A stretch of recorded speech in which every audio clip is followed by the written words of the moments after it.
I thought I would just show you what are some of the really simple things that you can do with herbs. Um, I mean, I do a lot of cooking and I really like to cook. But there are also some really simple things that you can do that are very easy. And this is the time of year when you can go to the farmer's market and you can get dill, parsley, sage, all of the fresh garlic. Garlic is just awesome. And then you can get all the tomatoes, etc., etc. So one of the first things I wanted to show you was this is I've tried to prepare as much as I can, but this is um, you Look need at to the use colors.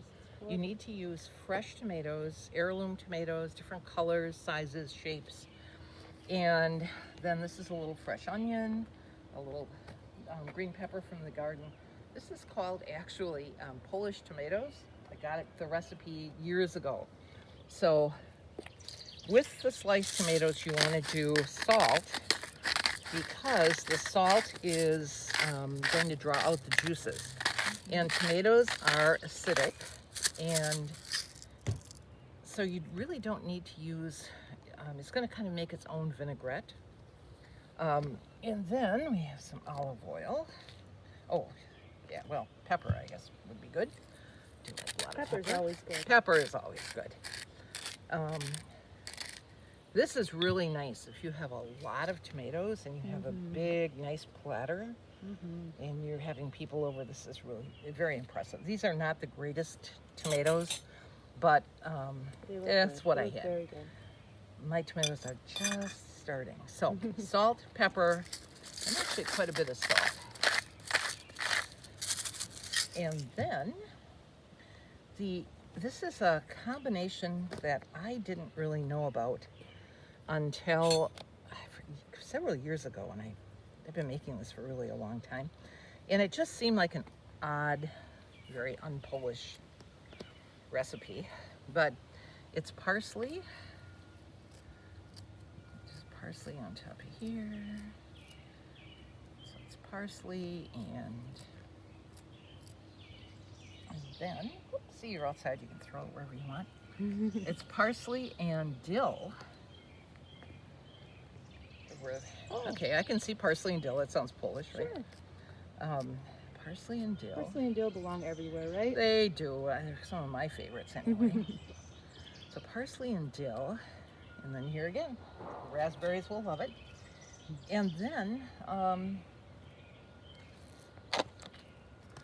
basil. Ooh. So that sounds like a really weird combination, doesn't it? Now, A little bit different, but I can see the basil definitely with the tomatoes. I mean, Yep, basil and yep. tomatoes. and so basil is something that you don't necessarily want to chop up ahead of time, but It gets fairly wilty, doesn't it? it gets wilty and it turns brown or black. So then we have some nice little garnishes. But the part of it that's really actually pretty good is you use a little tiny bit of red wine vinegar. This is, I know, cheap red wine vinegar, but it's the kind I used in college. Oh. And I have this kind of sentimental favorite. There whatever. you go. Everyone has And their favorite. Cook's Illustrated, it didn't come in that bad. So, so you want to put in just a little bit, not a whole lot, a little bit, and then you want to use some olive oil, and just kind of pour some olive oil on here, and then between all the salt, the olive oil, the tomato juice. Can you almost I taste love that? this. Oh, it. And then you get this lovely juicy thing down at the bottom, and that's what I love, to just drink the juice. The juice is the You best. could dip a little fresh bread in there. Oh, it or is so good. anything. And then we can even put in a little edible nasturtium flower. There we go. So it's kind of pretty. So that's one thing that you can do, that use your fresh parsley, etc. It's just fun. So that's one. It's beautiful. One of the things that I do a lot, and I have a request, my daughter said she needs me to make this again, is, And this, when we were looking at the dill, it's going to flower and going to seed, so the dill isn't quite as tender. But I kind of went around the garden and I found newly sprouted dill. Oh. So the dill is much more tender. Yes. So what we have is we have some fresh onion from the garden, chopped up. And I think the onion is kind of important. So there's some onion and then an equal amount of mayonnaise and sour cream.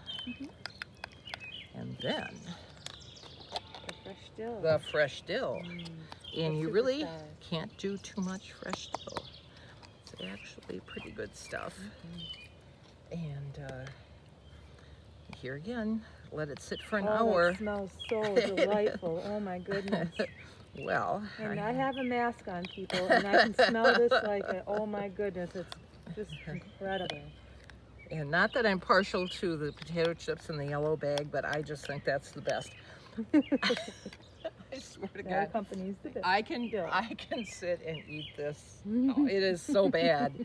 It is so bad. So yes, I had a request from a family member for this. So here we go. We have, and it's so easy. And I use full fat mayo, full fat. You're And gonna obviously, do it all. we have to feed the body habitus, like right. So that's another one that's very simple, very easy to do. This is the chives. You can make chive vinegar, raspberry vinegar. So these are the little chive blossoms that, and then this is just, and they look a little funky, but I'll strain this when I get back in. But what we ended up with is a vinegar. And I just use white vinegar, so it has a little bit of a chive smell to it. Yes. So this would be good for making vinaigrettes. Definitely. But it needs to be strained and then put into some sort of a bottle or a jar. I have a zillion canning jars, so that's fine. And this is raspberry. Now I just started this the other day. And this is a raspberry vinaigrette. Ooh. So it's the same thing I used. I want to show you, I used a little better quality. There's white vinegar, and then there's like white wine vinegar, champagne vinegar that's got a little bit more flavor to it, and is maybe a little bit And more there's the gentle. raspberry plants too. Yes, and they're doing actually Yeah. pretty good this year. So I saw a little bunny rabbit right behind you, waiting to see what it could there are three or enjoy from your garden. yes, there are 3 or 4 of them, and they are cute. But yes, I do have a friend that will accept them, so they sometimes get moved. But so this is great, and this raspberries are just gorgeous. smells like raspberries, and another week or so in here, and it'll make just some really nice vinegar that will make a nice Absolutely. vinaigrette. So most of the lettuce, unfortunately, is done at this time of the year, but there's always lettuce from the store and from farmers markets, Of but course. most of my lettuce is pretty well done. I did make you some lemonade. Ooh, lavender. So little sugar, lavender, and lemon. So it's a little actually, Thank you. what I did was I threw in a couple of blueberries. Ooh. I thought that would be maybe better than the, does that taste lavendery at all? Oh, it's just so refreshing. On this, It's wonderful. Mm. so it's really easy when you do, if you have people over or something, to just throw some lavender in. You have to be really careful with lavender because if you use too much, it has a tendency to taste like soap. You have to, there's a real balance. But then you can put a sprig of lavender in a glass, and it just really is very pretty. There's one other thing that I do a lot, and if you can buy fresh garlic, is to make, well, it's like a compound butter, or I call it garlic butter. So this is about the right size. I have 2 cloves of, so I can use this, 2 cloves of some garlic that I chopped up. That's going to go in here. And then I thought I might put in a little bit of parsley just for color. And so I don't know what else would maybe go with that. Parsley, maybe some thyme, some fresh thyme. I just figure everything is really pretty Absolutely. clean, You could right? use this with anything. It's clean, right? So a little oregano, and this might actually really be a very, really a nice garlic bread. Ooh. Or an herb bread, or it could be frozen and then taken out as needed, and used to saute something or to put on a steak after it's cooked, or maybe drizzled on a little lump of it on some a burger or a steak or something like that. Could be really kind of nice. So you can do something really simple with something. If you have fresh ingredients, it doesn't take much. it's wonderful really, how you're it utilizing doesn't. everything that you have. It's just so simple. Well, sometimes Being I look and I creative, think, well, thinking you know, I'm outside not, the I should be like, I don't usually do a lot of drying of herbs. I do dry some, but I don't necessarily dry everything. So recommend that. Definitely recommend the dill dip. And this is something. I also have mint. I have mint that's growing over in the corner. Now, when you grow mint or anything that has one of these square stems, which are mint, you have to be careful with mint because it will grow, it will go all over. So you don't want to plant it in your garden or you will have a garden of mint. Could you do a container? You can do containers, or I put mine over in the corner under a tree because, okay, so my mother back in the day probably didn't know to put it in a container. So she had mint that kind of grew in the garden.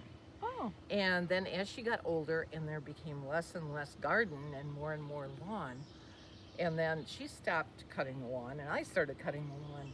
Do you know that if you're cutting the lawn and you go over a patch of mint, it's awesome. Ooh. So that's really my favorite thing. So I have mint, and I wish it would grow out in the grass. It's not. It's staying, whatever, someday. So this is a cute little mortar and pestle.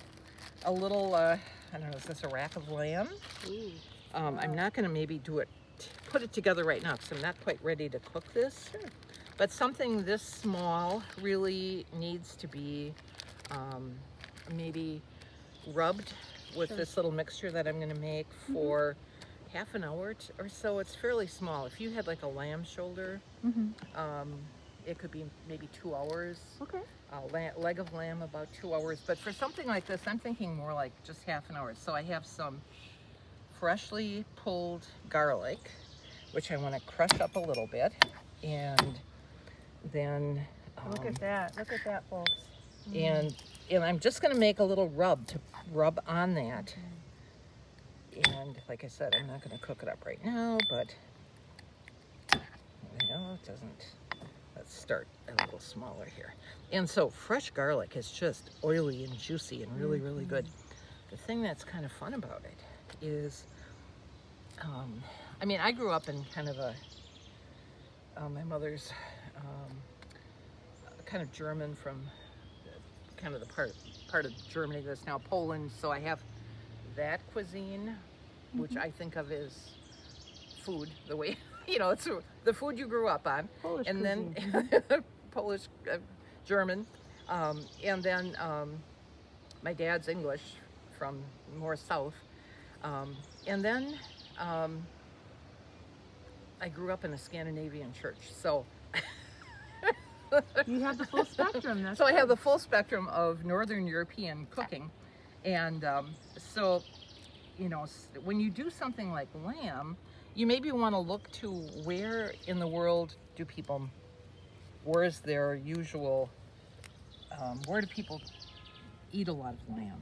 What types of foods do they have? So I found this combination that I just love, and it is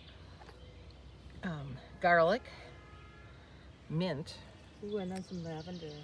lavender, which would be kind of a Middle Eastern thing, right? Mm-hmm. So lavender, and then some rosemary. Oh yeah, rosemary. So we're talking more of a Mediterranean type of. And you had your rosemary in a Oh, it's right container down as there in the well. pot. Oh, Yeah, right and there, that yeah. goes in the house in the winter. So yeah, there's more herbs around here, but you just forget sometimes until you until you need something. So here again, we don't want too much lavender, but a little bit, and so this kind of gets all kind of smushed together. Let's see, just pounded together. One of the things I did a thing on pesto for Master Gardeners used to have a pesto festo, and in reading about pesto, pesto is like pounding. So you can put pesto and make pesto in a food processor, but if you pound it, it is so much better. So I have quite a number of these, and so this is getting all bruised, and then we're going to put in a little bit of oil, and so we have this great combination that it's so good. could be. There you go. Put some salt in. Salt always makes things So are work. you having lamb tonight? I have lamb tonight, maybe before tonight. I have a 4 o'clock meeting, so I think that Maybe for a late lunch then, or early lunch. maybe a late lunch. So this gets all bruised and macerated and put together with some olive oil, and then I'll open that up and kind of put this on the outside, and we'll have a really nice, flavorful combination. Perfect. And that's it. That's all I've got. Wow.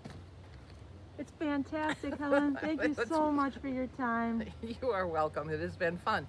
So we could go explore maybe some other exciting gardens at some point. We will, yes. This is part 2 of the series. Yes.